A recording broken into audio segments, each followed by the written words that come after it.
Assalamu alaikum wa rahmatullahi ta'ala wa barakatuhu.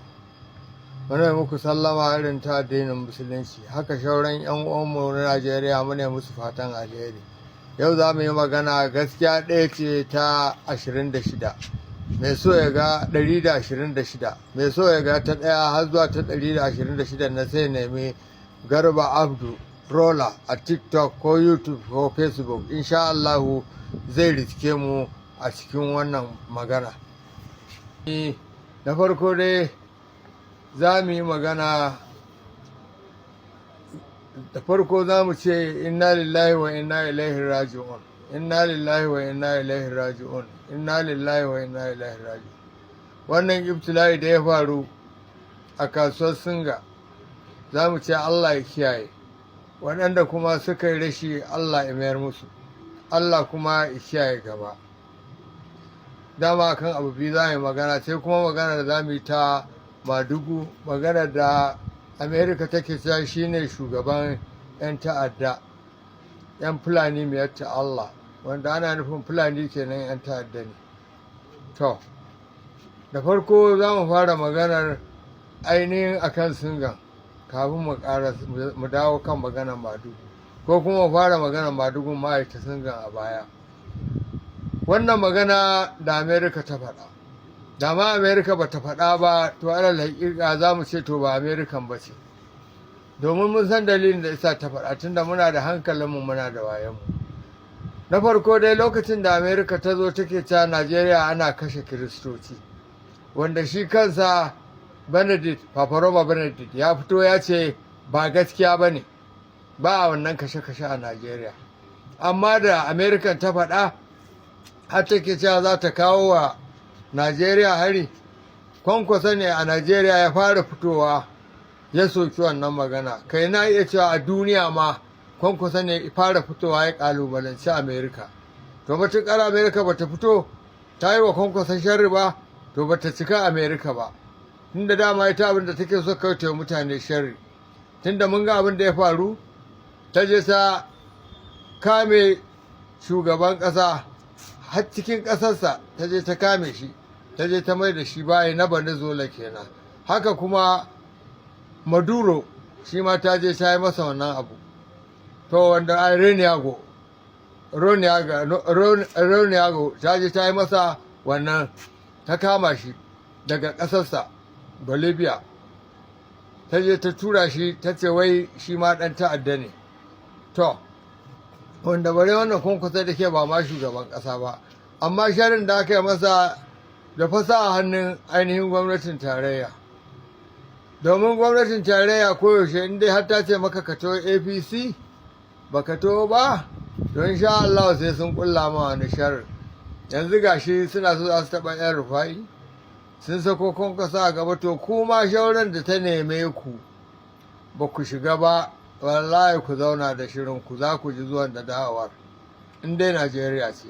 Tunda so ake lalle ilalla sai an mai da ƙasar mai bin jam'iyya ƙwaya ɗaya, ya zama na babu hamayya.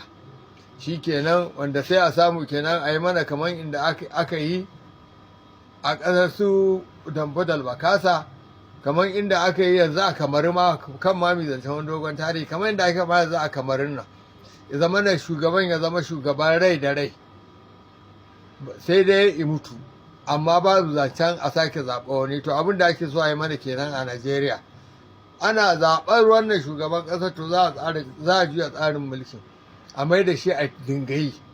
Shi kenan, tun da dama su maganar su ce an ci za su ƙwace, to bare kuma a ce dama su ne da komai da komai. Shi yasa ma suke jan kafa, ba sa so a yi dokar zaɓe, gyaran da aka ce za a yi a rinka tura sakamako nan take. A'a, sun fi so sai dai a bar su, an tattare su za su zo su faɗa abin da ya faru. To rai kenan. Saboda haka muna fatan dai wani sharri da suke neman mutane da shi, Allah ya mayar musu. Kuma mu dama matuƙar duk mutumin da Amerika ta fito ta ce ba ta yi da shi, to mu muna da shi. Kawai inda Amerika ta ce ba ta da shi, muna yi da shi, domin mu ma ɗalibai ne na tarihi, mun karanta irin sharrin da turawa suka yi mana. Akwai wani littafi da wani mutumin Jamaica ya rubuta, wai shi Rolta Wadi ne. A wannan littafin nasa, dama sunan littafin yanda ƙasashen turai suka nukurkusa ci gaban ƙasashen afirka. Sunan littafin kenan. Saboda haka wanda da turanci ana yi masa how Europe underdeveloped Africa.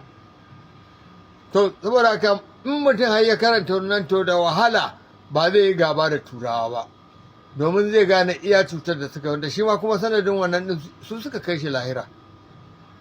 To saboda haka Kwankwaso ya takalo America kuma muna bayansa matukar duk wanda zai tsokana America fa muna tare da shi, gaskiyar magana, domin mun san mutum ne mai neman kwato 'yancin mutane, su kuma abin da ba sa so a kwato 'yancin mutane. To yanzu sun shiryo makarƙashiya an ce shi ne wannan, to muna jira mu ga gwamnatin tarayya mai za ta ba Amerika dama ta zo ta taɓa shi, kuma dama tana da jin haushin yaƙi shige ta turo yaƙi. Alhamdulillah, idan kuma bata ba shi dama ba to shi kenan, to anan za mu dakata. Sai kuma maganar gobara da aka yi a Singa, alal haƙiƙa muna tausaya musu, to amma kuma mun ji wasu mutane suna cewa wai ba za ta yiwu a zo a yi gobara ba a yi sati biyu ba a sake gobara, wanda sun manta shi abu tiran gini tiran zane Allah ya kaddara. To amma kuma idan mun nemi mu sa musu sai su ce ai Allah ya yi alƙawarin duk mutumin da yake fitar da hakkin dukiya to zai kare dukiyarsa. To, wasu suna cewa mutanen nan ba nune fa suke zakka ba mu sani ba, su ne fa sai, amma dai mun san cewa kafin a ce mai wannan duk kayan da ake sayarwa a wannan waje inda aka yi gobara ya tashin gauran zabo. To amma tashin gauran zaben mai kawo shi a watan azumi ya to, su ma za su ci kasuwar azumi, kamar inda mutane suke faɗe, suna ganin su wannan abu da ya faru to sakamako ne, domin sau da an yi gobara tun muna yara, an yi muna da wayan mu, an yi mun manyanta, sai ka ga an yi gobara ta zo ta kewaye wani bata ci shi ba, wuta ta cinye gefe da gefe, to wannan an ce yana fidda hakkin Allah. To wannan kuma rashin fidda hakkin Allah ne? Ba rashin fidda hakkin Allah ba ne, sai mu bawa Allah, shi ya sani, mu dai fatan alheri, Allah ya mayar musu, Allah ya saka musu. Ko kuma masu cewa kuna cewa wai rashin zakka ne, malamai sun faɗa, waye sun faɗa, to shi kenan ku je ku rashin fidda zakkan ne, Allah shi ya san inda zai yi da su, ba ku ne za ku yi da su ba. Kuma ko don ma a zauna lafiya ina ruwanku za ku zo ku faɗa, malamai da suka faɗa kuma su can su da malaman, tunda ku ba malamai ba ne. Amma wannan ya aiko, Allah ya ƙara, wannan ya aiko, ai ga irin ta nan, ai ga yana, to hana me?